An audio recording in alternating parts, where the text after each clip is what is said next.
దేవునికి నామమునకు స్తోత్రములు. చేరుకుడి వచ్చిన మీ అందరికీ కూడా ప్రభువైన క్రీస్తు నామములో వందనాలు తెలియజేస్తున్నాం. దేవుని యొక్క వాక్య భాగమును కొంచెం సేపు ధ్యానం చేద్దాం. కీర్తనల భాగము 144వ కీర్తన మొదటి వచన భాగమును చదువుకున్నాం. పేజ్ నంబర్ 527వ పేజీ. నాకు ఆశ్రయ దుర్గమగు యెహోవా సన్నుతించబడును గాక. ఆయన నా చేతులకు యుద్ధమును నా వేళ్లకు పోరాటమును నేర్పువాడై ఉన్నాడు. ప్రార్థించేద్దాం. స్తోత్రము స్తోత్రము నాయనా, ప్రేమ నమ్మకమైన తండ్రి, పరిశుద్ధుడా, జీవాధిపతి, ఉన్నవాడా అనువాడా, నిఘన నామమునకు వందనాలు స్తోత్రములు చెల్లిస్తున్నాము. లోకములో పాపములో శాపములో నశించిన వారమునైనా అయా, ప్రతి విధమైన దుర్మార్గత దుష్టత్వము చేత నశించిన వారమునైనా ఆకాశము తట్టు కన్నులెత్తటకైనను నీ నామము ఉచ్చరించుటకైనను మేమెంత మాత్రము యోగ్యులము తగిన వారము కాదు ప్రభా.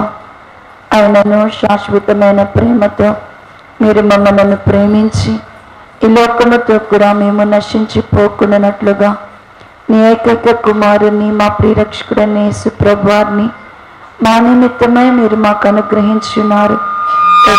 నాయనా ప్రభువా, మా పక్షముగా నాయనా నీవే పరలోక మహిమను విడిచి నాయనా తండ్రితో కూడా ఉండుట విడిచిపెట్టకూడని భాగ్యం అనుకొనలేదు. కానీ మమ్మల్ని రక్షించుట కొరకు దాసుడుగా, దీనుడుగా, రిక్తుడుగా అయ్యా నా తండ్రి సిలువ మరణమంతగా తగ్గించుకొని మిమ్మల్ని మీరు ఉపేక్షించుకొని ఈ లోకములో మా కొరకు సంపూర్ణ మానవుడుగా వచ్చి నీ అమూల్యమైన రక్తము చేత ప్రతి పాపము నుండి మమ్మల్ని విడిపించి మమ్మల్ని రక్షించిన నీ ప్రేమను బట్టి స్తుతిస్తున్నాం.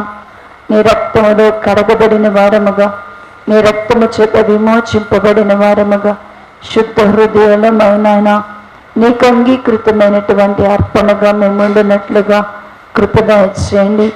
మీరు అనుగ్రహించిన దత్తపుత్ర ఆత్మ చేత అబ్బా తండ్రి నాయనాన్ని మొర్ర పెట్టుకోగలిగిన కృపా వరమును మాకు దయచేయమని ప్రార్థిస్తున్నాం. ప్రభువా నాయనా అయ్యా, మేము అడుగుకయే మీరు మాకు అనుగ్రహించినటువంటి నా తండ్రి ఉచితమైనటువంటి పురలోక పౌరసత్వమును కలిగిన వరముగా భూమి మీద మేము నాయనా భూ సంబంధమైన వాటి మీద మనసు పెట్టి నాయన మా పౌరస్థితిని మేము పోగొట్టుకొనకుండా కలిగిన దానిని గట్టిగా పట్టుకొని లోకమును జయించిన వారముగా విశ్వాస సంబంధమైన మంచి పోరాటాన్ని మేము పోరాడుచు లోకములో నీ పిల్లలుగా జీవించడానికి మాలో ప్రతి ఒక్కరికి నీ కృప దయచేయండి. సంగమపై నీ ఆత్మ నుంచి వాక్యమైన దేవా సంగముతో మీరు మాట్లాడి సంఘాన్ని జీవవాక్యము బలపరిచి స్థిరపరిచి నడిపించండి నాయన. ఆత్మపూర్ణముగా మీ సన్నిధిలో ఉండడానికి నీ కృప దయచేయమని వాక్యముతో మీరు మాట్లాడండి అయ్యా. మీ నామమందు మాకు ఏక దృష్టి నిలిపి అయ్యా, వినగలిగిన చెవును, చూడగలిగిన కన్నును, గ్రహించే హృదయాన్ని ప్రతి ఒక్కరికి దయచేసి మీరే మాట్లాడి మహిమ పొందమని యేసుక్రీస్తు నామమున అడిగి ప్రార్థించి పొందున్నాము తండ్రి, ఆమేన్. మీరందరూ ప్రార్థన చేయాలి. మా గొంతుల కొరకు సంఘం బాగా ప్రార్థన చేయాలి. దేవుని సన్నిధిలో పరిచయం చేయడానికి అవసరమైనటువంటి గొంతు మాకు కావాలి. కాబట్టి గొంతు బాగా పూరుకుపోతుంది. దేవుని సేవకుల పక్షంగా ప్రార్థించాలని మనం చేస్తున్నాం. ఈ 144వ దావీదు కీర్తనలో మరి దావీదు గారు మరి చెప్తున్న మాట ఏంటి అంటే, దేవుణ్ణి అడుగుతున్నాడు, స్తుతిస్తూ, ఆయన నా చేతులకు యుద్ధమును నా వేళ్లకు పోరాటాన్ని నేర్పుతాడు అని చెప్తున్నాడు. దేవుని బిడ్డలకు యుద్ధము చేయటం, పోరాడడం అనేది నేర్చుకోవాలి. ఖచ్చితంగా మనకేమి రావాలి అంటేనంట పోరాటము అనేది కావాలి. మనము పోరాడాలి అంటే మనము వెలుపట్టి వాటిని గుచ్చి ఆలోచిస్తాం. పోరాడాలి అంటే మనుషులతోనో శత్రువుతోనో లేకపోతే మిగతా పరిస్థితులతోనో మనం ఏదో పోరాడాలి అనుకుంటాం. దేవుని బిడ్డలైనటువంటి వారు మొదట మనతో మనమే పోరాడాలి. మనలో మనమే ఏం చేయాలంటే పోరాడాలి. ఎందుకు అంటే కనుక మనలో చాలా మన అవయవాలే కానీ, మన స్వభావమే కానీ, మన యొక్క అలవాట్లు కోరికలే కానీ దేవునికి విరోధంగా మనలో ఉంటాయి. మనలోనే దేవునికి ఆయాసకరమైనవి, దేవునికి ప్రతికూలమైనవి, మనలోనే దేవుని చిత్తము కానివి మనలోనే అనేకం ఉంటాయి. వాటిని మనలో పెట్టుకొని మనము దేవుని సన్నిధిలో జయాన్ని చూడాలన్నా, దేవుని యొక్క కిరీటాన్ని లేకపోతే బహుమానాన్ని పొందాలన్నా, నిత్య జీవమును పొందాలన్నా అది సాధ్యము కాదు. దేవుని పిల్లలు అసలు మనలో దేనితో మనము పోరాడాలో, ఏ విషయంలో మనము పోరాడి మనలను మనమే గెలిపించుకోవాలో దేవుని వాక్య భాగంలో నుండి కొన్ని దినాలుగా ధ్యానం చేస్తున్నాం.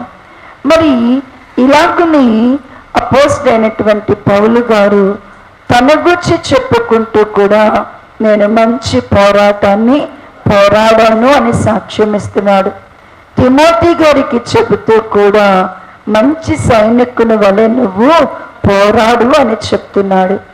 దేని కొరకు మనము దేనితో పోరాడాలి అంటే, దేవుడు మనకి ఏ విషయంలో మనకి పోరాటాన్ని నేర్పిస్తాడు అంటే కనుక, దేవుని బిడ్డలలో పాపమంతా ఆయా అవయవాల్లో ఏం చేస్తుంది అంటే కనుక, అంతటిలో లేకపోయినా ఒక్కొక్కరిలో ఒక్కొక్క అవయములో పాపం ఉండి ఆ పాపల చేత సర్వ శరీరాన్ని కూడా అపవిత్రపరుస్తూ పరిశుద్ధతలో నుండి దేవునికి అనుకూలమైన దానిలో నుండి మనల్ని తప్పిస్తుంది. కాబట్టి దేవుని బిడ్డలమైనటువంటి మనలో ఉన్న పాపముతో ఏం చేయాలంట? పోరాడాల. పాపము ఇదివరకు ఆదిలో అయితే పాపము వెలపటి ఉన్నది. ఇప్పుడైతే పాపము ఎక్కడుంది అంటే కనుక వ్యక్తులలోనే ఉంది. పాపం ఎక్కడుందంట? వ్యక్తులలోనే, భక్తులలోనే, విశ్వాసులోనే, మనలోనే ఉంది. పాపము మనలో ఉండగా మనము జయాన్ని పొందడము అసాధ్యము. పాపము మనలో ఉండగా మనము కిరీటాన్ని పొందడము అసాధ్యము. పాపము మనలో ఉండగా నిత్య జీవాన్ని చేపట్టడము అసాధ్యము. కాబట్టి మన అవయవాలలో, మన కళ్ళలో ఉందా, మన నోటిలో ఉందా, మన చెవులలో ఉన్నదా, మన ఆలోచన తలంపులలో ఉందా, మన హృదయములో ఉందా, మన చేతిలో ఉందా, మన యొక్క మార్గములలో ఉందా, మన పడకలో ఉందా, పాపమును మనం ఎక్కడ దాచినా కూడా ఆ పాపమును మనము విడిచిపెట్టకుండా మనము దేవుని వలన కలుగు జయమును మాత్రము పొందలేము. కాబట్టి మనలో ఉన్న పాపముతో మనం ఏం చేయాలి అంటే పోరాడి జయము పొందాలి. రెండవది, ఎక్కడ మనము ఆత్మీయంగా పడిపోయి సాతానుకు చెరపట్టబడతాము అంటే మనలో ఉన్నటువంటి భోగ్యలను బట్టి. మనలో సుఖభోగములందు వాంఛను దుష్టుడు ఏం చేస్తాడంటే పుట్టిస్తాడు. ప్రతి వాణిలో కూడా సుఖాశక్తిని కలుగ చేస్తాడు. భోగముల నిమిత్తమై దేనినైనా కూడా, అంటే సమయమును భోగముల కొరకు దేవుడు మనకు అనుగ్రహించిన సమయాన్ని పాడు చేసుకుంటాం. భోగముల కొరకు మనకివ్వబడినటువంటి విశ్వాస, ప్రేమ, పరిశుద్ధతలను వదులుకుంటాం. భోగముల కొరకు పరిశుద్ధతను కుదవపెడతాం. కాబట్టి భోగ్యేచ్ఛలకు గనక మనలో గనక ఉంటే, సుఖభోగముల వలన కలిగిన వాంఛ మనలో ఉంటే, ఒకానొక దినాన ఖచ్చితంగా మనం ఏం చేయబడతాము అంటే కనుక పట్టబడతాము, చెరలోనికి వెళ్ళిపోతాం. కాబట్టి మనలో ఇప్పటికి ఒకవేళ భోగేచ్ఛలు, ఆ సుఖాశక్తి మనలో ఉంటే, సుఖభోగముల యందు వాంఛ కనుక మనలో ఉంటే, దానిని మనం విడిచిపెట్టినట్లుగా ఏం చేయాలంటే కనుక పోరాడాల. ఆ పోరాడి మన శరీరాన్ని, మనలో ఉన్నటువంటి అవయవాల్లో నా భోగేచ్ఛల్ని ఏం చేయాలంటే ప్రభుకి అప్పగించాల. మూడవదిగా ఆత్మకు విరోధముగా పోరాడేటువంటి శరీరేచ్ఛలు ఉన్నాయి. మనలో ఉన్న ఆత్మ మనలో బలంగా పనిచేయకుండా, మనకు అనుగ్రహింపబడిన దేవుని ఆత్మ మనలో దేవుని కార్యములను జరిగింపకుండా, మనలో ఉన్నటువంటి దేవుని ఆత్మ ద్వారా మనము జీవింపకుండా, మనలో ఉన్న దేవుని ఆత్మ ద్వారా మనము నడిపింపబడకుండా మనకి ఆటంకంగా ఏమొస్తున్నాయంటే మనలో ఉన్నటువంటి శరీరేచ్ఛలు. ఈ శరీరేచ్ఛలు ఏం చేస్తున్నాయి అంటే కనుక మనలో ఉన్న ఆత్మను దుఃఖపరుస్తూ ఉంటాయి. మనలో ఉన్న శరీరేచ్ఛలు ఏం చేస్తాయంటే మనలో ఉన్న ఆత్మను ఆర్పివేస్తూ ఉంటాయి. మనలో ఉన్న శరీరాచ్ఛలు ఏం చేస్తాయంటే మనలో మనకు ఉచితముగా దేవుడు అనుగ్రహించిన ఆత్మ మనల్ని ఎడబాయినట్లుగా, మనల్ని విడిచిపోనట్లుగా మనల్ని లోబరుస్తాయి. కాబట్టి దేవుని పిల్లలమైన మనము శరీరేచ్ఛలను ఏం చేయాలి అంటే కనుక పోరాడి వాటితో ఏం చేయాలంట, పోరాటం చేసి వాటి నుండి మనము వాటిని విడిచిపెట్టాలంట. మరి శరీరేచ్ఛలు ఏమై ఉన్నాయి అంటే అల్లరితో కూడిన ఆటపాటలు, మత్తైనవి, మరి కామ విలాపములు, పోకిరి చేష్టలు, కలహములు, మత్సరములు, ఇవన్నీ కూడా ఏంటి అంటే కనుక శరీరేచ్ఛలు. ఈ శరీరేచ్ఛలను కనుక మనము విత్తాము అంటే కనుక మనలో ఉన్నటువంటి ఈ శరీరేచ్ఛలను కనుక మనము పోరాడి గెలవలేదా, మనలో ఉన్న మనం వీటితో పోరాడి మనలో ఉన్నటువంటి శరీరేచ్ఛలను గనక మనం విసర్జించలేదా, విడిచిపెట్టలేదా, ఈ శరీరేచ్ఛలనే గనక మనం విత్తుకుంటున్నామా మనలో, మనం ఏం పంటను కోస్తాము అంటే క్షయమైన పంటని కోస్తాము. కాబట్టి ఆత్మకు విరోధముగా ఉన్నటువంటి శరీరేచ్ఛలతో మనము పోరాడి మనం ఏం చేయాలి అంటే కనుక మరి ఆత్మ మనలో బలంగా పనిచేయనట్లుగా మనము శరీరేచ్ఛలను చంపివేయాల, శరీరేచ్ఛలను విసర్జించాలని మనము ధ్యానం చేసుకున్నాం.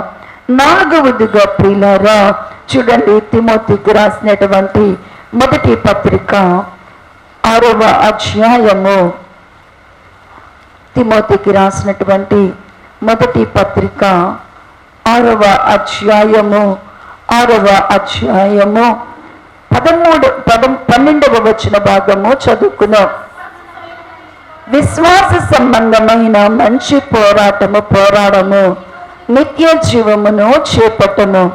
దాని పొందుటకు నీవు పిలువబడి అనేక సాక్షులు ఎదుట మంచి ఒప్పుకొంటివి. ఇక ఏ పోరాటము మనకు అవసరమై ఉన్నది అంటేనంట విశ్వాస సంబంధమైన మంచి పోరాటము. విశ్వాస విషయంలో మనము మంచి పోరాటాన్ని చెయ్యాలంట. విశ్వాస విషయంలో పోరాటము అనేది దేవుని బిడ్డలకు ఖచ్చితంగా వస్తుంది. దేవుని బిడ్డలకు ఏ పోరాటం వస్తుందంట, ఏది విశ్వాస విషయంలో మనకంట పోరాటము అనేది వస్తుందంట. మన విశ్వాసము అంట, మన విశ్వాసంతో మనం ఏం చేయాల్సి వస్తుందంట, చాలాసార్లు కూడా పోరాడాల్సి వస్తుందంట. విశ్వాస విషయంలో మనకి పోరాటము వచ్చినప్పుడు మనము ఆ విశ్వాసాన్ని గెలిపించడానికి, మనలో ఉన్న విశ్వాసాన్ని స్థిరపరచుకోవడానికి విశ్వాసమునకు వచ్చినటువంటి పోరాటంలో మనము విశ్వాసాన్ని కాపాడుకునే వారంగా ఉండాలి. ఏంటి విశ్వాస సంబంధం? అసలు దేవుని బిడ్డల యొక్క విశ్వాసం అనేది ఎలా ఉండాలా? దేవుని బిడ్డల యొక్క విశ్వాసము అనేది ఎంత స్థాయిలో ఉండాలి అంటే దేవుని యొక్క వాక్యము సాక్ష్యం ఇస్తుంది కదా. మనమంతా మనలో ఎలాంటి విశ్వాసం ఉండాలి అంటే చూడండి, అపోస్తుల కార్యములు అంతకంటే ముందుగా లూకాసు వార్త 17వ అధ్యాయము, లూకాసు వార్త 17వ అధ్యాయము 5వ వచన భాగమును చదివినట్లయితే 17వ అధ్యాయము 69వ పేజీ 5వ వచన భాగం, 17వ అధ్యాయము 5వ వచన భాగము. అపోస్తులు మా విశ్వాసము వృద్ధి రూపొందించమని ప్రభువుతో చెప్పగా, ఏమని అడగబోతున్నారు దేవుని పిల్లలు? అపోస్తులైన తర్వాత వారు యేసుక్రీస్తు ప్రభువారి దగ్గరికి వచ్చి యేసుక్రీస్తు ప్రభువారిని ఏమి కావాలని అడుగుతున్నారు? యేసు ప్రభువారిని ఏం కావాలని అడుగుతున్నారు? ప్రభువా, మా విశ్వాసాన్ని వృద్ధిపరచు. వారు దేవుని దగ్గర నుంచి ఏం అడుగుతున్నారంట అంటే, విశ్వాసము అనేది, మనలో ఉన్న విశ్వాసము అనేది ఖచ్చితంగా వృద్ధిలోకి రావాలి. మన విశ్వాసం ఏమవ్వాలంట? వృద్ధిపరచబడాలి. ఎందుకు అంటే, నేను ఇప్పటికి చాలాసార్లు వాక్యంలో చెప్పాను, విశ్వాసము అనేది 4 రకాలుగా కేటాయింపబడుతుంది. విశ్వాసము అనేది 4 రకాలుగా ఉంటుంది. ఒక్కొక్కరు విశ్వాస పరిమాణం అనేది 4 రకాలుగా ఉంటుంది. మొదటిది అవిశ్వాసం. భక్తిలో చాలా మందికి భక్తి చేస్తారంటే, మేము పాటలు పాడుతారు, వాక్యం వింటారు, చదువుతారు, ప్రార్థన చేస్తారు, కానీ వాళ్ళలో మాత్రం ఏముండదంట? విశ్వాసమే ఉండదు. విశ్వాసము లేనటువంటి భక్తి అంతటిని, విశ్వాసంతో చేయడమైనటువంటి భక్తిని అంతటిని కూడా ఏమంటారంటే, వాళ్ళని ఏమంటారంటే అవిశ్వాసులు అంటారు. మీరు ఒక పాట పాడుతున్నారు, మీరు పాట పాడుతున్నారు అంటే ఆ పాటలో దేవుడు నీ నోట నుంచి నా ప్రతి మాటను కూడా నువ్వు పలుకుతున్నాము అంటే, ఆ మాటల్లో ఉన్నటువంటి జీవాన్ని కోరుకున్నప్పుడే నీలో ఏమున్నట్టంట? పరిశుద్ధ ఆత్మశక్తిని ప్రభు అని అడుగుతున్నావంటే నీలో ఏముండాలా? ఆ శక్తి మీద నీకు విశ్వాసం ఉంటేనే నువ్వు పాడిన పాటకు అర్థం ఉంది. నీకు విశ్వాసం లేకుండా నాకు గొంతుంది, నాకు నోరుంది, పదవులు ఉన్నాయని ఏదో అదేంటంటే అందరిలో తప్పెట్లు చప్పెట్లు కొట్టినట్టుగా కొట్టి శక్తిని ప్రభువుని, అసలు శక్తి మీద నీకు విశ్వాసం లేకుండా పాడితే నువ్వు అవిశ్వాసంతో పాడావు. నువ్వు అవిశ్వాసంతో పాడితే, అసలు నీకు విశ్వాసం అనేది లేకుండా నువ్వు పాడితే దేవుని దృష్టికి నీ పాట అంగీకృతము కాదు, నీ వాక్యము అంగీకృతము కాదు, నీ ప్రార్థన అంగీకృతము కాదు. నువ్వు ప్రార్థన చేస్తున్నావు అంటే నువ్వు దేనిని అడుగుతున్నావో ప్రభు ఇవ్వగలడని నమ్మితేనే నువ్వు అడుగు. దేవుడు నీకు ఇవ్వను అని నమ్మిక లేకుండా నేను అడగాలి కాబట్టి నేను అడుగుతాను అంటే నీకేమీ ప్రభు దగ్గర నుంచి దొరకదు. ప్రభు దగ్గర నుంచి దొరకదు. ఎప్పుడు నీ బలాన్నో, నీ జ్ఞానాన్నో, నీ ఆరోగ్యాన్నో, నీ డబ్బునో, నీ శక్తినో నువ్వు ఆధారం చేసుకొని చూసుకోవద్దు.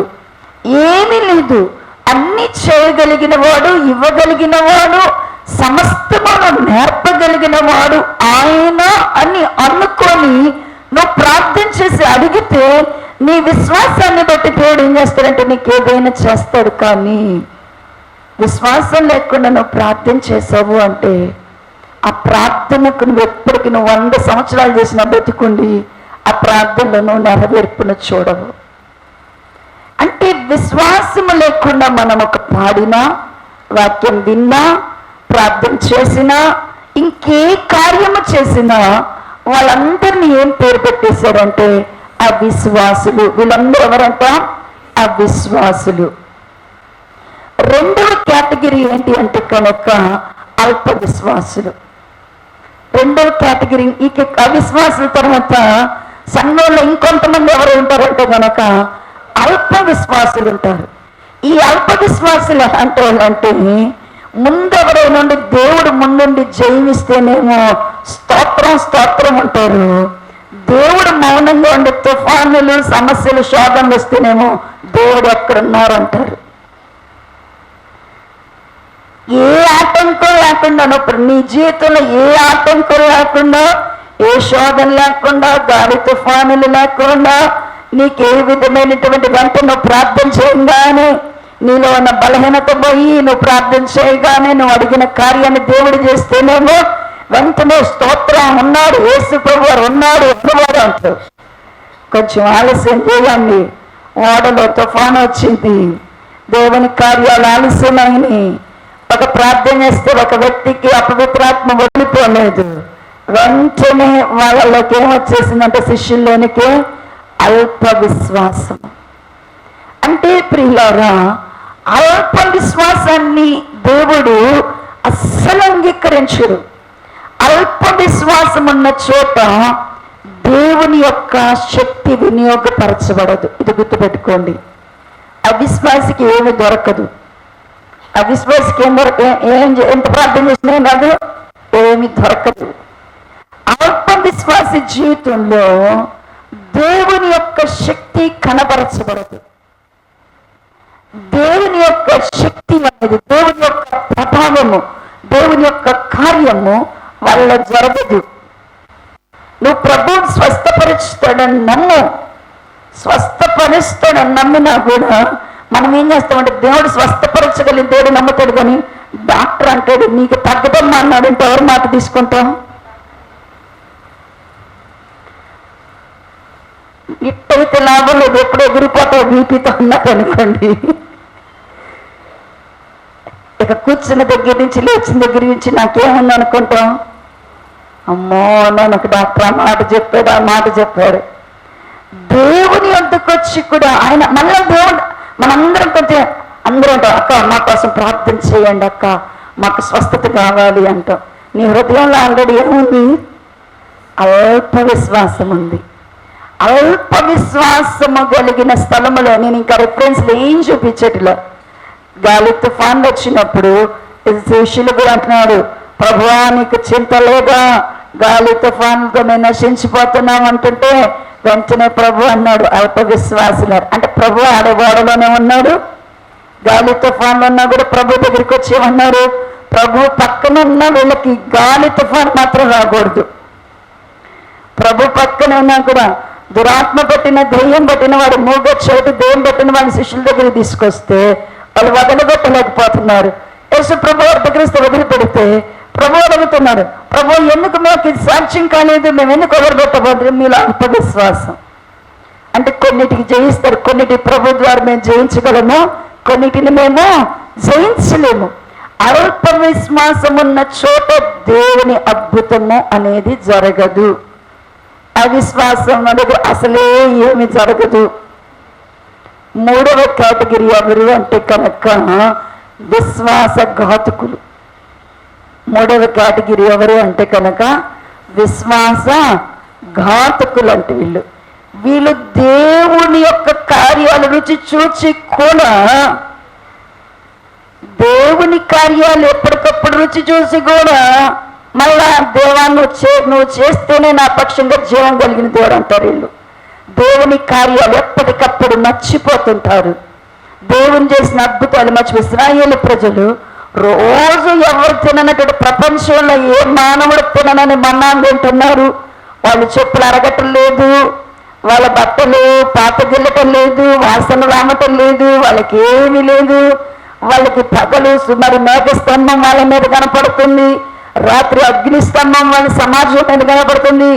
దేవుడు ఇంత సమీపంగా ఇంత అద్భుతం చేసినా చిన్న వాళ్ళకి ఆకలి దప్పికొచ్చిన వెంటనే దేవుడు ఏం చేయడం ప్రారంభించారంట, శోధించడము. దేవుడు మమ్మల్ని ఎందుకు ఇక్కడికి తీసుకొచ్చాడు, ఇక్కడ చంపడానికి తీసుకొచ్చాడా? అవి గుర్తే బాగుంది. దేవుడు అంటే ప్రియులారా, దేవుడు ఎన్ని అద్భుతములు చేసినా వాటిని బట్టినటువంటి కృతజ్ఞత నీకు రావటం లేదు.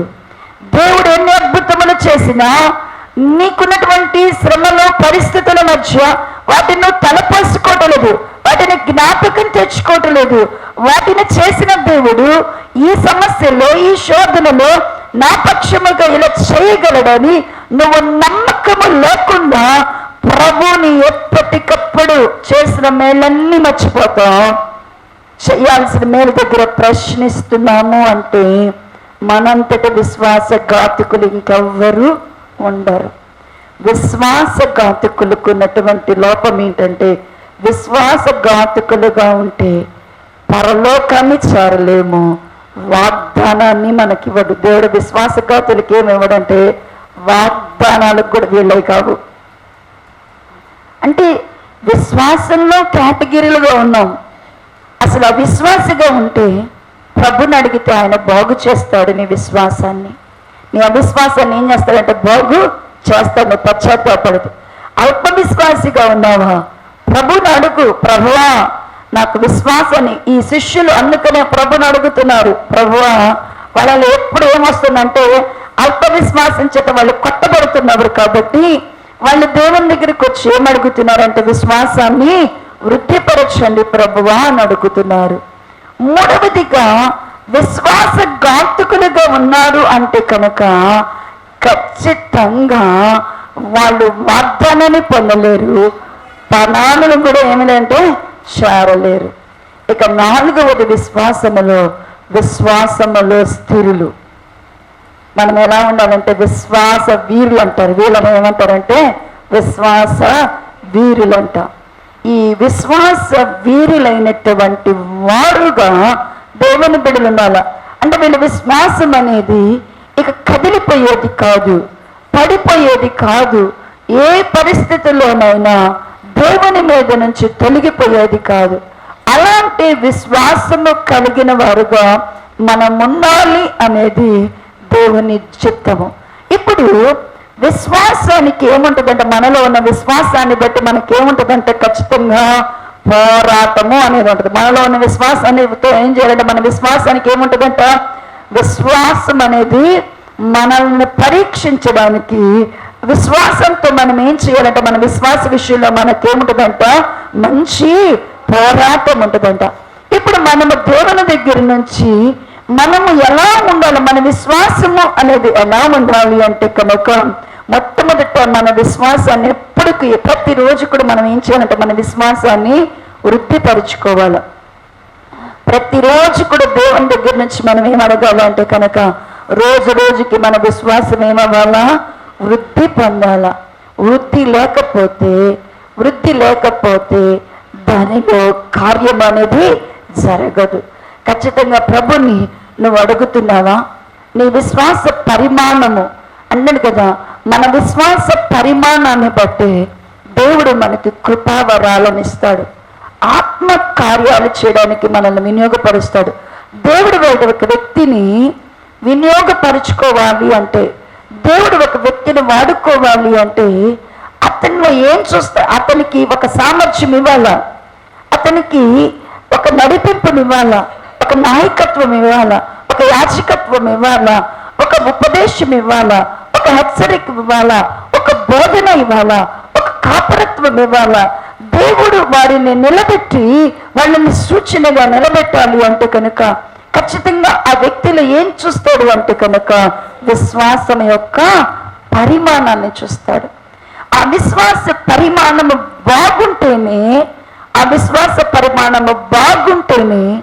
ఆ వ్యక్తితో ఇంకా అందుకని అంటాడు కదా, ఒక సామెత ఉంది ఏంటంటే యథా రాజా తథా ప్రజ అంట. రాజు బాగుంటేననుకోండి, రాజు బాగుంటే ఉంటాడంట, ప్రజలు కూడా బాగుంటాడంట. తండ్రి బాగున్నాడు అనుకోండి, పిల్లలు కూడా అంట, కుటుంబం కూడా ఎట్టుంటుందంట, బాగుంటుందంట. ఖచ్చితంగా దేవుని బిడ్డలమైనటువంటి మనలను దేవుడు ఏర్పాటు చేసుకొని కొంతమందికి మనలను దేవుని మహిమ నిమిత్తం నిలబెట్టుకోవాలంటే ఆ వ్యక్తిలో కూడా ఏముండాలంటే ఖచ్చితంగా విశ్వాసము అనేది బలపరచబడాలి, వృద్ధిపరచబడాలి. అందుకనే దేవుని దగ్గర నుంచి ఎప్పుడు కూడా నువ్వు ఏం కోరుకోవాలంటే నీ విశ్వాసం అనేది వృద్ధిపరచమని అడగాల, విశ్వాసములు మనం వృద్ధి పొందాల. ఒక వ్యక్తి ఉన్నాడు బైబిల్లో, చూడండి అపోస్తల కార్యములు 11వ అధ్యాయము, అపోస్తల కార్యములు 11వ అధ్యాయము 114వ పేజీ 21వ వచ్చిన భాగం నుండి చదవండి. ప్రభువు హస్తము వారికి తోడై ఉండెను గనుక నమ్మిన వారు అనేకులు ప్రభు తట్టి తిరిగిరి. వారిని గూర్చిన సమాచారము యెరూషలేములోనున్న సంఘపు వారు విని బర్నబాను అంతియోకు వరకు పంపిరి. అతడు వచ్చి దేవుని కృపను చూచి సంతోషించి ప్రభువును స్థిర హృదయముతో హత్తుకొనవలెనని అందరినీ హెచ్చరించును. అతడు పరిశుద్ధాత్మతోనూ విశ్వాసముతోనూ నిండు కొరిన సత్పురుషుడు బహుజనుల ప్రభుపక్షముగా చేరి. చాలండి. సౌలుకి ఆత్మీయ తండ్రి లేకపోతే సౌలుని నిలబెట్టిన వ్యక్తి ఎవరైనా ఉన్నారు అంటే కనుక ఈ బర్నబాస్ గారే. ఈ బర్నబా గారి గురించి దేవుని వాక్యం ఏమి సాక్ష్యం ఇస్తుంది అంటే, యేసుక్రీస్తు ప్రభువారిని నమ్మిన తర్వాత శిష్యులతో కూడా కలిసి కొంతకాలము పరిచర్యలో ఉన్నాడు, వాళ్ళకి సహకారిగా ఉన్నారు. తర్వాత దేవుని ఆత్మచేత కుప్రా అనే ప్రాంతంలోనికి ఈ బర్నబాస్ గారు ప్రయాణం అయ్యి ఆ తర్వాత అంతియోక అనేటువంటి స్థలంలోనికి వచ్చారంట. ఈ అంతియోకలోనికి వచ్చి పరిచర్య చేస్తూ ఉంటేనంట, ఈ యొక్క బర్నబాస్ గారి పరిచర్య అంతికోలు చేస్తుంటేనంట అనేకులు ప్రభువుని యేసుక్రీస్తు ప్రభు వారి తట్టు తిరిగారంట. అనేకులు యేసుక్రీస్తు ప్రభు వారిని నమ్ముకున్నారంట. ప్రభువుని నమ్ముకునడం మాత్రమే కాదంట, ఎందుకు నమ్ముకున్నారు అంటే, వ్యక్తిగా బర్నబాస్ గారు ఎలా ఉన్నాడు అంటే కనుక అతడంట స్థిరమైన హృదయముతో దేవుణ్ణంట హత్తుకున్నాడంట. దేవుని విషయంలో అతను ఎలా ఉన్నాడంటే స్థిరమైన హృదయంతో దేవుణ్ణి హత్తుకోనంట అందరినీ, అక్కడున్న వారందరినీ కూడా హెచ్చరిస్తుందంట. పరిశుద్ధాత్మతో ఇంకెలా ఉన్నాడంటేనంట పరిశుద్ధాత్మతోనూ విశ్వాసముతోనూ కూడా, పరిశుద్ధాత్మతో నిండుకున్నాడు. అతనిలో ఇంకా 2 ఫీల్ సమాన పాలుగా కనపడుతున్నాయంట. విశ్వాసముతో కూడా నిండుగా ఉన్నాడంట. విశ్వాసముతో నిండుకున్న సత్పురుషుడు అని వాక్యమే. ప్రియులారా, మొదట మాదిరికరమైన క్రైస్తవ్యము వచ్చింది అంటే బర్నబాస్ గారు పౌలు గారు స్థాపించిన ఈ అంతియోక సంఘములో నుంచి. ఒక క్రైస్తవుడు ప్రభు కొరకు ఎలాగూ జీవించాలో నేర్చుకున్న సంఘము, ఒక ప్రథమ క్రైస్తవ పాఠశాల అనుకుంటే, ఒకడు క్రైస్తవుడుగా మారడానికి ఒక మందిరం ఉంటే బాగుండు అంటే ఆ మొదటి మందిరం ఎక్కడ ఉంది అంటే ఈ అంత్యకాడ ఉంది. ఆ మొదటి మందిరం క్రైస్తవులు అంటే క్రీస్తుని వెంబడించేవారు, క్రీస్తును ధరించుకునే వారిని ఏమంటారంటే కనుక క్రైస్తవులు అంటారు. క్రైస్తవులు అంటే మతం కాదు. క్రైస్తవులు అంటే మతమా? క్రైస్తవులు అంటే మతం కాదు. క్రైస్తవులు అంటే మార్గము.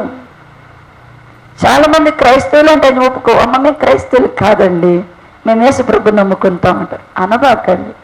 క్రైస్తవ్యము అనేది మతం కాదు. మీరు అన్యజనుల్లో నుంచి మారండి, లేకపోతే అసలు భారతదేశంలో క్రైస్తవులు అనేవాళ్ళు ఎవరు అంటే మనము దేవుని యేసు ప్రభు వారికి అసలు కులం లేదు కాబట్టి ఆ కులానికి ఏం పెట్టుకోవద్దు. యేసు ప్రభు వారు మనం ఎవరు యూదులం కాదు కాబట్టి, మనం ఎవరు ఇశ్రాయేలు కాదు కాబట్టి అసలు మనకు ఒక జాతి అనేదే లేదు. భారతదేశంలో ఉన్న వాళ్ళు ప్రతి ఒక్కరు, అది ఏ కులమైనా ఏ మతమైనా అందరూ అన్యుడే. భారతదేశంలో ఉన్న మతాలన్నీ కూడా అన్య మతాలే. ఒక్కటి క్రీస్తుకు సంబంధించిన మతము కాదు. క్రైస్తవులు అంటే ఎవరు అంటే కనుక యేసుక్రీస్తు రక్తములో కడగబడి ప్రభు అయిన యేసు కొరకు జీవించడానికి వారు అనుసరించున్నటువంటి మతమును విడిచి మార్గములో క్రీస్తు మార్గంలో నడిచేవారునే క్రైస్తవులు అంటారు. అట్టి క్రైస్తవులను తయారు చేసినటువంటి ప్రథమ స్థలం ఏంటంటే అది అంతియోకలు. ఆ అంతియోకలు పరిచయం చేసింది ఎవరు అంటే కనుక బర్నబాస్ గారు. ఆ తర్వాత అతనికి బర్నబాస్ గారు సౌలుకంట ట్రైనింగ్ ఇచ్చాడట. పరిచర్యలో ఎవరు ట్రైనింగ్ ఇచ్చారట? పౌలు గారికి బర్నబాస్ గారు ట్రైనింగ్ ఇచ్చారు. తన కుడి చేతినిచ్చి శిష్యులు ఎవరో పోస్తులు ఎవరు, నేను వస్తాను, నేను యేసుప్రభుని చూశాను, యేసుప్రభు వారు నాతో మాట్లాడాడు, యేసుప్రభు వారు నాకు కనబడ్డాడు, నేను మారిపోయాను, నేను కూడా మీతో కూడా ఉంటాను అని అపోస్తల దగ్గరకు వచ్చి పౌలు గారు అడిగితేనంట, నీకొక దండమయ్యా, నువ్వు ఉంటే మేము అటు వెళ్ళిపోతాం అన్నారంట. నువ్వు నా దగ్గర వద్దన్నారంట. నేను చూచిన దేవుడిని, నాతో మాట్లాడిన దేవుడిని, నన్ను రక్షించిన దేవుడిని నేను సాక్ష్యం ఇవ్వడానికి నేను ఎక్కడికి వెళ్ళాలి, నన్ను ఎవరు చేర్చుకుంటారని పౌలు గారు కన్నీరు కార్చుచున్న సమయంలో ఈ బర్నబాస్ గారు అంట తన చేతినిచ్చి అంట బర్నబాస్ గారి కంట దేవుని యొక్క ఉద్దేశ్యములను చక్కగా హెచ్చరించి నేర్పించాడంట. అందుకని బర్నబాస్ గారు ఒక రకంగా గురువు. పౌలు గారికి గురువు ఎవరు అంటే బర్నబాస్ గారు. ఈ బర్నబాస్ గారు ఎలా ఉన్నాడు అంటే పరిశుద్ధాత్మతో నిండుకున్నాడు, అలాగే విశ్వాసముతో కూడా అంట నిండుకున్నాడు. అంటే దేవుని పిల్లలమైన మనం విశ్వాసాన్ని వృద్ధిపరచుకోవాలా, విశ్వాసంతో మనం కూడా ఏమవ్వాలా, నిండుకోవాలా. మనం కూడా విశ్వాసంతో ఏమవ్వాలంట, నిండుకోవాలా. నిండుకుంటున్నామా? అసలు విశ్వాస విషయంలో మనకి ఏ చెంత లేదు. మన విశ్వాస విషయంలో మనకి ఏ చెంత లేదు. ఎందుకంటే కనుక అసలు విశ్వాసం, నాలో ఎంత విశ్వాసం ఉందని ఎప్పుడైనా మనం పరిశీలన చేసుకుంటామా? నువ్వు ప్రార్థన చేసి ఒకటి అడుగుతున్నాము అంటే దేవుడు ఇది చేస్తాడని అడుగుతున్నావా? విశ్వాసంతో అడుగుతున్నావా? స్వస్థపరచాలన్నా కూడా అన్నాడు కదా, విశ్వాస సహితమైన ప్రార్థన. రోగికి స్వస్థత కావాలంటే ఆ వ్యక్తి చేసే ప్రార్థనలో ఉండాలా? మన ప్రార్థనలో విశ్వాసం ఉండదు, కానీ చక్కగా ఏం అడుగుతాం, అన్ని అడగాల్సినవి అన్ని అడుగుతాం. విశ్వాస సహితమైన ప్రార్థనలో స్వస్థత ఉన్నది. విశ్వాస సహితమైన ప్రార్థనలో గొప్ప కార్యాలు ఉంటాయి. విశ్వాసంతో అడిగితే ప్రతిఫలం ఉంటుంది. ఆలస్యమైన విశ్వాసంతో అడిగే ప్రతి దానికి దేవుడు సమాధానాన్ని మాత్రం ఇస్తాడు. అందుకనే మనం విశ్వాసంలో వృద్ధి పొందాలా. విశ్వాస విషయంలో మనము నిండుకోవాలా. ఇంకా మన విశ్వాసంలో ఎలా ఉండాలి అంటే కనుక చూడండి ప్రియులారా, అపోస్తుల కార్యము 14వ అధ్యాయము, అపోస్తుల కార్యములు 14వ అధ్యాయము 22వ వచన భాగమునకు 117వ పేజీ 22వ వచన భాగము 14వ అధ్యాయము. శిష్యుల మనసులను దృఢపరిచి విశ్వాసమందు నిలకడగా ఉండవలనని అనేక శ్రమలను అనుభవించి మనము దేవుని రాజ్యములో ప్రవేశించవలనని వారిని హెచ్చరించెను. ఇక్కడ ఇకోనియా మాసిదోనియా ప్రాంతముల వారికి ఏమని బోధిస్తున్నారు అంటేనంట, వారి విశ్వాస విషయాలు ఎలా ఉండాలి అంట, శిష్యుల మనసులను దృఢపరుస్తూ, వాళ్ళ మనసును దృఢపరుస్తూ మీ విశ్వాసం ఎలా ఉండాలని చెప్తున్నారు. మీరు విశ్వాసమందు నిలకడగా ఉండాలా. విశ్వాసమందు మనం ఎలా ఉండాలంట, నిలకడగా ఉండాలా. ఎందుకు చెప్తారంటే మనం పోరాటం దేని మీద ఉంది? ఇప్పుడు మనం దేంతో పోరాడాలా? మనకి దేంతో పోరాటం ఉంటుంది? విశ్వాస విషయంలో విశ్వాస సంబంధమైన మంచి పోరాటం మనం పోరాడాల. అంటే మనలో ఉన్న విశ్వాసము అనేది మనతో పోరాటము చేయనప్పుడు మనము విశ్వాసము కలిగిన వారముగా, విశ్వాసము కలిగి మనము జై జీవితాన్ని పొందాలి అంటే మన విశ్వాసం ఎలా ఉండాలి అనేది దేవుని లేఖనములో జ్ఞాపకం చేస్తున్నాం. ప్రియా దేవుని పిల్లలారా, మనము విశ్వాసములో మంచి పోరాటాన్ని పోరాడి నిత్య జీవం చేపట్టాలి అంటే కనుక నీ విశ్వాసము ఖచ్చితంగా దేవుని దగ్గర నిలకడగా ఉండాలంట. విశ్వాస విషయంలో మనం ఎలా ఉండాలంట, నిలకడగా ఉండాలంట. విశ్వాసం ఎందుకు ఈ మాట చెప్తున్నారు? విశ్వాసములో ఎందుకు నిలకడగా ఉండాలి అని చెప్తున్నారు? ఎందుకు నిలకడగా ఉండాలంటే దేవుని ప్రజలకు ఏం కలుగుతాయంట? శ్రమలు కలుగుతాయి, శోధనలు కలుగుతాయి. శ్రమల్లో శోధనలు వచ్చినప్పుడు మన విశ్వాసం ఏమైపోతుంటుంది అంటే కనుక సడలిపోతుంటుంది. మన విశ్వాసము సడలకుండా ఉండేటట్లుగా మన విశ్వాస విషయంలో నిలకడగా ఉండేవాళ్ళగా విశ్వాసాన్ని వృద్ధిపరచుకోవాలా, విశ్వాసంతో నిండుకోవాలా. విశ్వాసంలో మనం ఎలా ఉండాలంట, నిలకడగా ఉండాలంట. మనము నిలకడగా మనలో విశ్వాసాన్ని చూసి 27వ వచన భాగంలో చదివితే అంటది చూడండి ప్రియులారా, వారు వచ్చి సంఘమును సమకూర్చి దేవుడు తమకు తోడై ఉండి చేసిన కార్యములన్నీ అన్య జనులు విశ్వసించుటకు ఆయన ద్వారము తెరిచిన సంగతియు వివరించరు. వీళ్ళు విశ్వాసములో నిలకడగా ఉన్నారు కాబట్టి అన్యజనులు విశ్వసించడానికి దేవుడు ఏం చేశారంట? ద్వారాన్ని తెరిచారు. ప్రియులారా, ప్రభుని అడుగుతుంటాం కదా, ప్రభువా నేను ఒక ఆత్మను రక్షించి నీ దగ్గరికి తీసుకురావాలి ప్రభా, నా ద్వారా ఒక్కలన్న రద్ద కదలాలి ప్రభు అంటే, ఇప్పుడు నీ దగ్గర ఉన్న వాళ్ళు, నీ చుట్టూ ఉన్నవారు ప్రభు దగ్గరికి రావాలి అంటే, వారు ప్రభునందు విశ్వసించాలంటే నువ్వు ఎలా ఉండాలి? దేవుని సన్నిధిలో నీ విశ్వాసం మనలో నిలకడగా ఉండాలా, నిలకడగా ఉండాలా. విశ్వాసంలో నిలకడగా నువ్వు లేకుండా, విశ్వాసములో నీవు నిండుకోకుండా, విశ్వాస వృద్ధి నీకు లేకుండా ఇంకెవరైనా దేవుని దగ్గరకు నిన్ను బట్టి మీకు అనిపించట్లేదా? ఒక్కళ్ళైనా నన్ను బట్టి దేవుని నమ్ముకోవట్లేదు, అనిపించుకోవట్లేదా?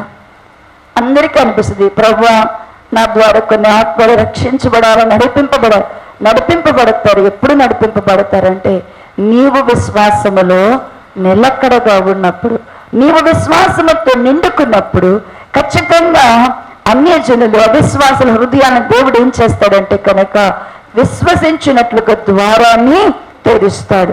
ఇంకా నీ విశ్వాసం అనేది ఎలా ఉండాలి అంటే కనుక చూడండి, ప్రియులారా, పేతురు రాసినటువంటి మొదటి పత్రిక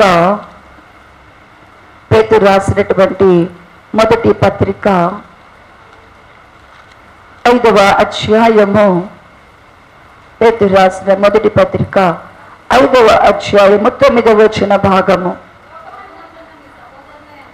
217వ పేజీ, 217వ పేజీ. లోకమందు నా మీ సహోదరులందరూ ఈ విధమైన శ్రమలని నెరవేర్చుచున్నమని ఎరిగి విశ్వాసమందు స్థిరులై వారిని ఎదురించుడి. విశ్వాసమందు ఖచ్చితంగా మనం ఏమై ఉండాలంట? విశ్వాసమందు స్థిరులంగా ఉండాలంట. విశ్వాస విషయంలో మనము స్థిరులము కాకుండా మనము సాతానును ఎదిరించగలము అంటే ఎంత మాత్రమో ఎదిరించలేము. దేవుని బిడ్డలు విశ్వాసములో స్థిరులై ఉండాలి, స్థిరులుగా ఉండాలా, విశ్వాసంలో వృద్ధి పొందాలా, విశ్వాసంతో నిండుకోవాలా, విశ్వాసంలో నిలకడగా ఉండాలా, విశ్వాస విషయంలో మనం ఏమై ఉండాలా? స్థిరులమైపోవాలంట. విశ్వాసంలో మనం ఏమవ్వాలంట?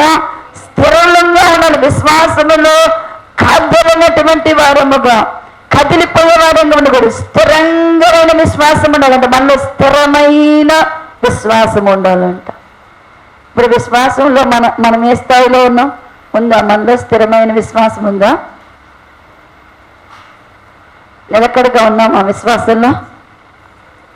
విశ్వాసంతో నిండుకున్నామా? విశ్వాసంలో వృద్ధి చెందుతున్నామా?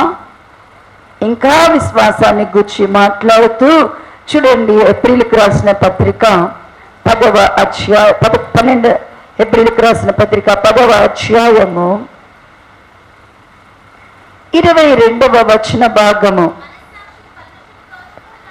పేజీ నెంబర్ 206వ పేజీ 22వ వచనం.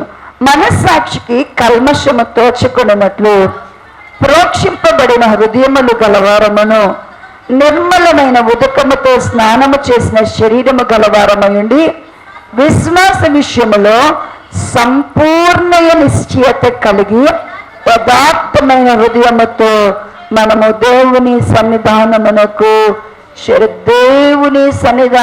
మనం చేరాలి అంటే మనకేముండాలంటేనంట, విశ్వాస విషయములో సంపూర్ణ నిశ్చయత. మనకేముండాలంట? విశ్వాస విషయం ఏముండాలంట? నువ్వు దేవుని సన్నిధిలోనికి వస్తున్నావంటే నీ విశ్వాస విషయంలో ఒక గురి పెట్టుకొని నీ విశ్వాస విషయంలో సంపూర్ణమైన నిశ్చయత కలిగి మనం ఏమవ్వాలంట? దేవుని సన్నిధిలోనికి చేరాలంట. ఈ రోజున దేవుని సన్నిధిలోనే ఇప్పుడు మనందరము ప్రభువా ప్రభువా అని పిలుస్తున్నాం. అరగంట ప్రార్థన చేస్తున్నాం, గంట ప్రార్థన చేస్తున్నాం, బతిమిలాడుతున్నాం, కన్నీళ్లు గారుస్తున్నాం, నలగొట్టుకుంటున్నాం, తల కొట్టుకుంటున్నాం, చేతులు కొట్టుకుంటున్నాం. ఇవన్నీ బాగానే ఉన్నాయి. అసలు నీ దగ్గర దేవుని సన్నిధికి అవసరమైన విశ్వాస విషయంలో సంపూర్ణ నిశ్చయత ఉందా? నిశ్చయత ఉందా? విశ్వాస విషయంలో సంపూర్ణ నిశ్చయత లేకుండా మనము దేవుని సన్నిధిలోనికి వచ్చాము అంటే ప్రభు యొక్క కార్యాలలో ఏమి పనలేదు. ప్రభు నీ పరిశుద్ధాత్మ ప్రభు ఇస్తానని వాగ్దానం చేశాడు. ప్రభు ఆత్మనిస్తానన్నాడు. నేను నీతో మాట్లాడతానన్నాడు. నిన్ను దర్శిస్తానన్నాడు. నా కార్యం చూస్తావన్నాడు. నా మహిమనిస్తానన్నాడు. నా ప్రభావముతో నింపుతానన్నాడు. దాని మీద నువ్వు గురి కలిగి ఎంతసేపు ప్రార్థన చేస్తా? దాన్ని ఇస్తానని ఎంతసేపు ప్రభు దగ్గర నిలబడగలుగుతా? విశ్వాస విషయంలో సంపూర్ణమైన నిశ్చయత లేకుండా ప్రభు సన్నిధిలో మనం ఉంటే అసలు విశ్వాసానికి పోరాటం ఏడుంది మన దగ్గర? అసలు విశ్వాస సంబంధమైన పోరాటము పోరాడు. ఓ తిమోతి, నీకుంది, నువ్వు చూడు, తిమోతిని అన్నాడు కదా, ఎన్ని విషయాలను ఇదిగో మంచి పోరాటాన్ని గురించి మాట్లాడుతూ ఉంటాడు కదా.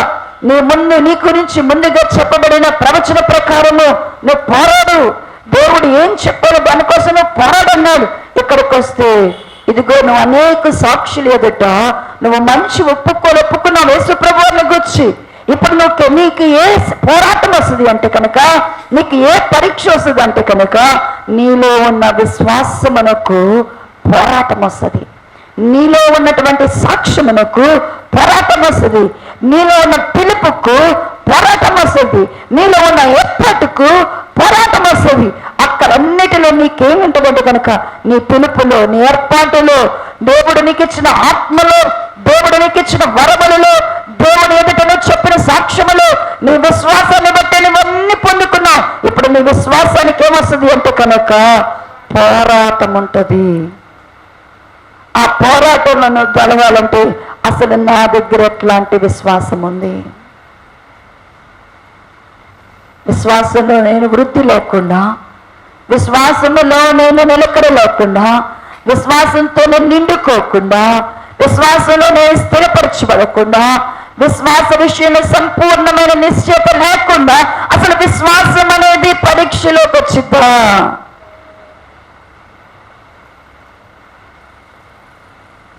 ప్రియులారా, ప్రభు దగ్గరికి వచ్చాం.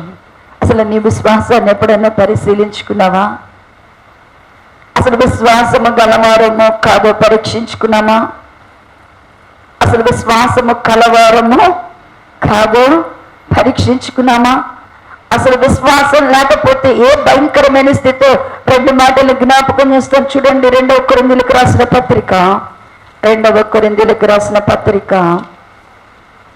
13వ అధ్యాయము 2వ కొరింథీయులకు రాసిన పత్రిక 13వ అధ్యాయము 5వ వచన భాగం, 167వ పేజీ, 167వ పేజీ, 5వ వచన భాగము. మీరు విశ్వాసము గలవారై ఉన్నారో లేదో మిమ్మల్ని మీరే శోధించుకొని చూసుకొనుడి, మిమ్మల్ని మీరే పరీక్షించుకొనుడి. మీరు భ్రష్టులు కాని యెడల యేసుక్రీస్తు మీలో ఉన్నాడని మిమ్మల్ని గూర్చి మీరు ఎరుగురా చాలండి.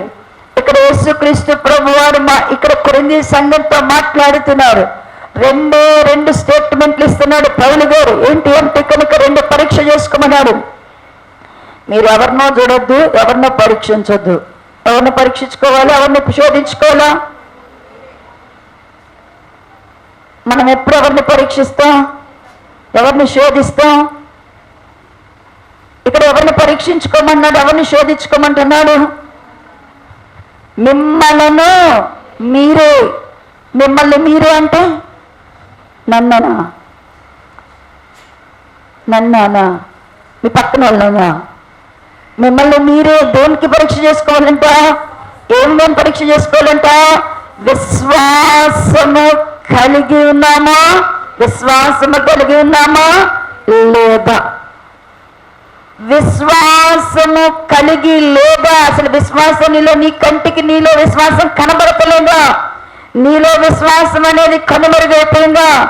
అసలు నువ్వు ప్రార్థన చేసుకున్నాను, ప్రభువా నువ్వు అడగల, నేను ఇప్పుడు ఇది అడిగాను, నేను అడిగిన దాని మీద నాకు నమ్మకం ఉందా ప్రభువా? అసలు నేను నన్ను అడిగానా? పరీక్ష చేసుకోవాలి. ఇస్తాడని నన్ను అడిగాను ఆయన్ని. మరి ఎందుకు ప్రార్థన చేశాను? ఇవ్వను, ఆయన ఇస్తాడో ఇవ్వడో నాకు తెలియకుండా నేను ఎందుకు ఆయన అడిగాను? ఆయన చేస్తాడో చేయకో తెలియకుండా నేను ఎందుకు అడిగాను? మరి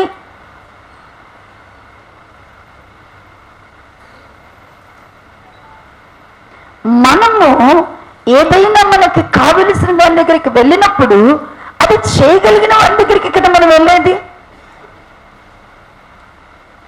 దేవుని పిల్లలమైనటువంటి మనము మనలో విశ్వాసం లేకుండా మనం ప్రార్థన చేసిన వ్యర్థమే, మనలో విశ్వాసం లేకుండా వాక్యం విన్న వ్యర్థమే, మనలో విశ్వాసం లేకుండా మనము ఏది పరిచయం చేసినా కూడా ఏంటంటేనంట వ్యర్థమే. విశ్వాసము లేకుండా మనమున్నాము అంటే మీరు విశ్వాసము గలవారో లేదో మిమ్మల్ని మీరే పరీక్షించుకోండి, శోధించుకోండి.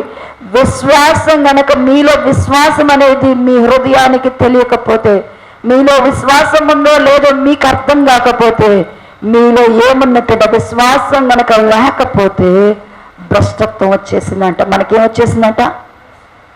భ్రష్టులు అయిపోయామంట. మనలో విశ్వాసం లేకపోతే మనం ఏమైపోయామంట? భ్రష్టులు. భ్రష్టులు అని ఎవరు అంటారు? భ్రష్టులు అని ఎవరు అంటారు? అసలు ఇంకా వాడు దేన్ని పనికిరాడు అంటే, వాడు పనికిరాడు, తినికి పనికిరాడు, పడుకోవడానికి మళ్ళీ చేతకు పనికిరాడు, అక్కడికి రాడు అని అసలు నీ అంత ఇంకా ఒక్క దాన్ని తెప్పాలి అంటే కనుక వాళ్ళని ఏమంటారంటే భ్రష్టులు. ఇతరులకు దేనికి ఉపయోగపడ్డ ఇతరులకు కూడా ఉపయోగపడదు. ఎవరికి ఉపయోగపడు? వాడికి ఉపయోగపడు, వాడికి వాడు ఉపయోగపడ్డు, ఇతరులకు ఒక్కదానిలో కూడా ఉపయోగపడాడు. అలాంటి వారందరినీ కూడా దేవుని వాక్యం అంటుందంటేనా భ్రష్టులు. ఇప్పుడు నేను విశ్వాసం లేదు అంటే, విశ్వాసం లేని హృదయాన్ని నువ్వు కలిగి ఉన్నావు, విశ్వాసం లేనటువంటి జీవితాన్ని బట్టి నువ్వు చేస్తున్నావు. ఇప్పుడు నువ్వేమయ్యామంట? భ్రష్టుడు, భ్రష్టురాలివి. పోరాడాలా మన విశ్వాసాన్ని గూర్చి, మనలో ఉన్న విశ్వాసాన్ని పరిశీలించుకుంటూ మనం పోరాడాల్సిన కాలము. మనలో ఉన్న విశ్వాసాన్ని శోధించి చూసుకుంటూ అసలు నా అంతరంగములో, నా అంతర్యములో ఏమున్నదో పరిశీలించుకుంటూ, అయ్యో విశ్వాసాన్ని నేను కోల్పోతే, విశ్వాసాన్ని నేను పోగొట్టుకుంటే, నేను అందుకొని మనం నిన్నటి తెలిసాం అంచె దినములలో మనుష్య కుమారుడు వచ్చినప్పుడంట విశ్వాసమును కనుగొనున్నా అని చదివాం.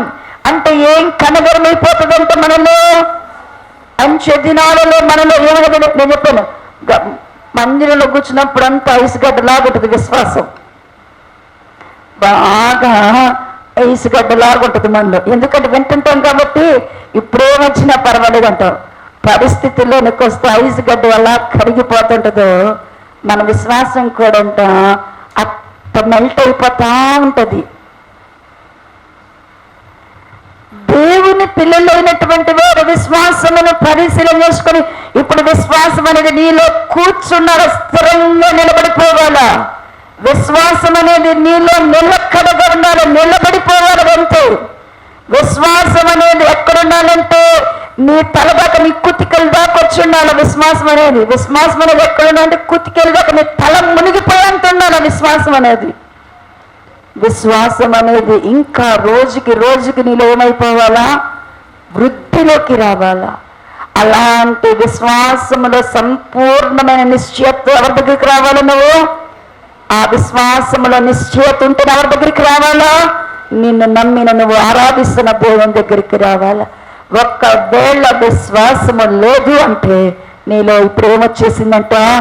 విశ్వాసము లేని ప్రతి వాని హృదయంలో భ్రష్టత్వం ఉందంట. ఏముందంట? ఈ భ్రష్టత్వము కడుక్కోవాలంటే, ఈ భ్రష్టత్వాన్ని ఈ భ్రష్టత్వంలో నుంచి విడిపింపబడ్డం అనేది ఎంత కష్టమో, ఎంత కష్టమో. భ్రష్టత్వం వచ్చింది అంటే కనుక వాళ్ళు సాతానుకు అప్పగింపబడినట్లే. భ్రష్టత్వంలో ఉన్న వాళ్ళని ఎవరికి అప్పగించేస్తారంటేనంట? సాతానుకు అప్పగించబడినట్లంట. మనము భ్రష్టులము కాకూడదు. విశ్వాసం లేకపోతే హెబ్రీ పత్రిక 3వ అధ్యాయము, హెబ్రీలకు పత్రిక 3వ అధ్యాయము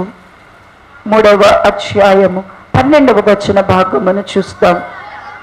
సహోదరులారా, జీవము గల దేవునిని విడిచిపోనట్టి విశ్వాసము లేని దుష్ట హృదయము మీలో ఏమైనా ఒకవేళ ఉండనేమో అని జాగ్రత్తగా.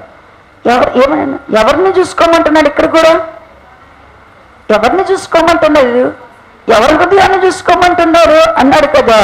సహోదరులారా, జీవము గల దేవునిని విడిచిపోనట్టి విశ్వాసము లేని దుష్ట హృదయములు మీలో ఎవరి యందైనా.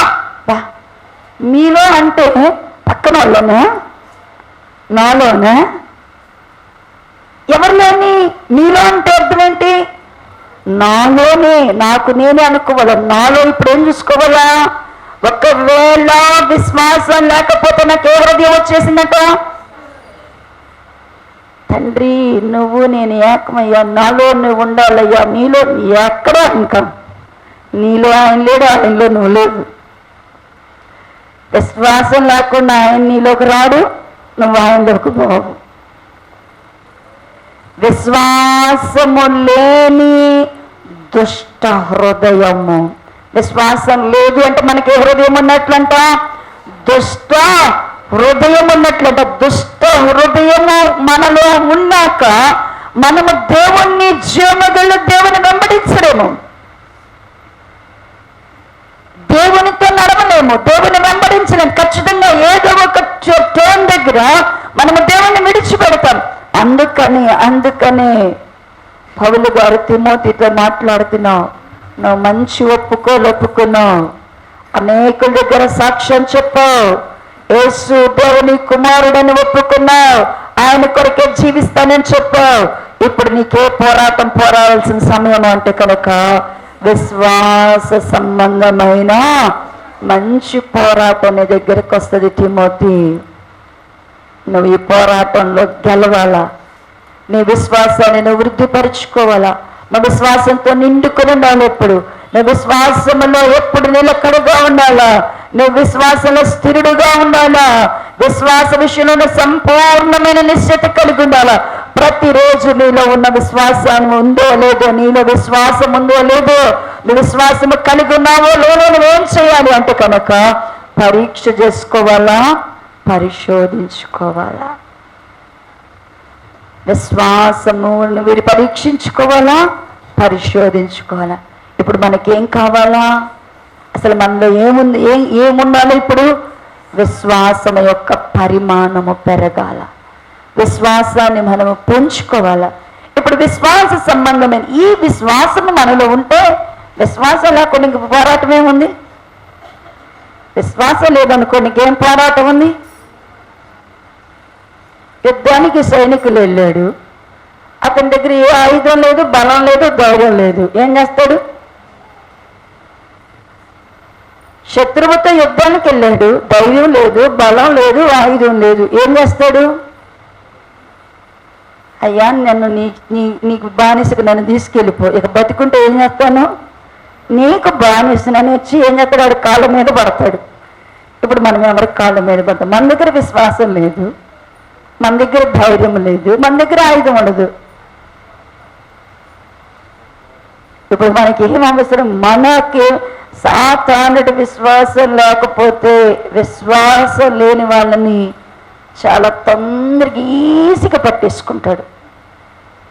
విశ్వాసము లేని సాతానుడికి తొందరగా సాతానికి దొరికిపోయేవాడు ఎవరు అంటే కనుక ఎవరిలో విశ్వాసం లేదో వాళ్ళు తొందరగా సాతానికి టెంప్ట్ అయిపోతారు. వాడు పెద్ద బాణాలు వేయాల్సిన అవసరం లేదు మీ మీద, వాడి అయిన ఖడ్గాలు మీ మీద వాడాల్సిన అవసరం లే. విశ్వాసం లేకపోతే ఒక చిన్న పనితోనే మిమ్మల్ని ఏం చేస్తాడంటే లోపరుచుకుంటాడు, చెరపట్టేస్తాడు. ఇప్పుడు విశ్వాసమునకు వచ్చే పోరాటము రేపటిలో ఏ విషయంలో మనం విశ్వాసాన్ని పోగొట్టుకుంటాము, ఏ సందర్భాల్లో మన విశ్వాసం అనేది బలహీనపరచబడిద్దో మరి రేపటి దినము ధ్యానం చేద్దాం. తలలు వంచినట్లయితే ప్రార్థన చేసుకుందాం.